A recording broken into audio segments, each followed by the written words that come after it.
रुजू झालेल्या शिक्षकांचं जिल्हा परिषदेच्या वतीने आणि शिरवणे गावाच्या वतीने मनापासून स्वागत करतो। दुसरी गोष्ट म्हणजे या ठिकाणी दरवर्षी जे आपल्याला रामदास टक्के यांच्या माध्यमातून वह्या पुस्तकं आणि पेन्सिल पेन मिळतं, त्यापासूनही त्यांनाही मी मनापासून धन्यवाद देतो, कारण ते मुंबईला असतात आणि आपल्या गावातील गरीब विद्यार्थी आहेत आणि त्यांच्यासाठी आपण आपलं काहीतरी योगदान आहे म्हणून त्या माध्यमातून हे वह्या पुस्तकं देत असतात। खरं तर आज आपल्याला एक दुसरंही निमंत्रण होतं।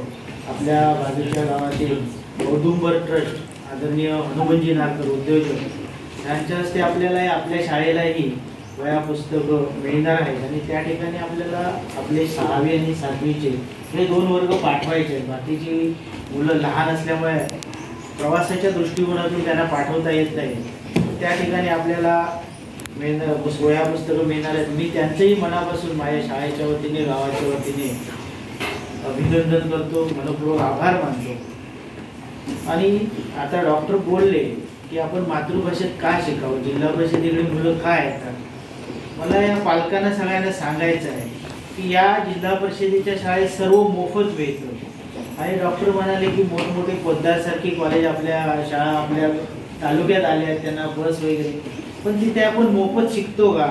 जरी त्या गाडीत पहिलं पाऊल टाकतो त्यावेळी आपल्याला पैसे मोजावे लागतात, त्यावेळी त्या गाडीत बसायला मिळतं। मग हा आपल्या मराठी शाळा आणि इंग्लिश मीडियम किंवा अन्य शाळा यातला फरक आहे।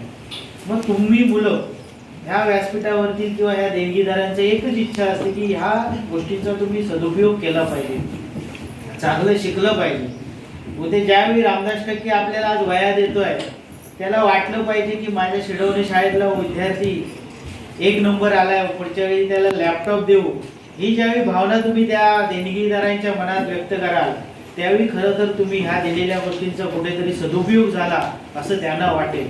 या ठिकाणी बरंच काही सांगायचं आहे, परंतु आज कार्यक्रम असे आहेत की बरेच कार्यक्रम आहेत, मी सरांना मला लवकर आटवायचं आहे आपल्याला, आणि त्यामुळे मी जास्त वेळ न घेता आपल्याला मुलांना सर्वांना मनापासून धन्यवाद देतो आणि आपण पुन्हा एकदा शाळेचं नाव उज्ज्वल कराल, देणगीदारांचं नाव उज्ज्वल कराल अशी अपेक्षा व्यक्त करतो।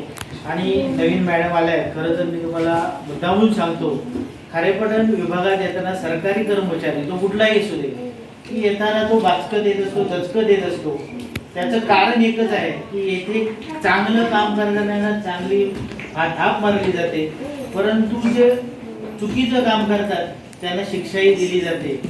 आणि जर चांगलं काम केलं असेल तर आम्ही तुमच्या परिपूर्ण पाठीशी राहतो। हे सहकारी शिक्षक आहेत त्यांना विचारा, कारण या विभागात आजपर्यंत कुठल्याही स्टाफ पूर्ण झालेला नव्हता शिक्षकांच्या बाबतीत। ह्या वर्षी पूर्णपणे स्टाफ या वर्षी भरल्या गेलेला आहे। फक्त एक राहिलं केंद्रशाळा शेर्पे आंतरजिल्हा बदली त्या पाटीलबाई आहेत, कदाचित त्या जातील, परंतु त्या ठिकाणी आपल्याला शिक्षक मिळेल।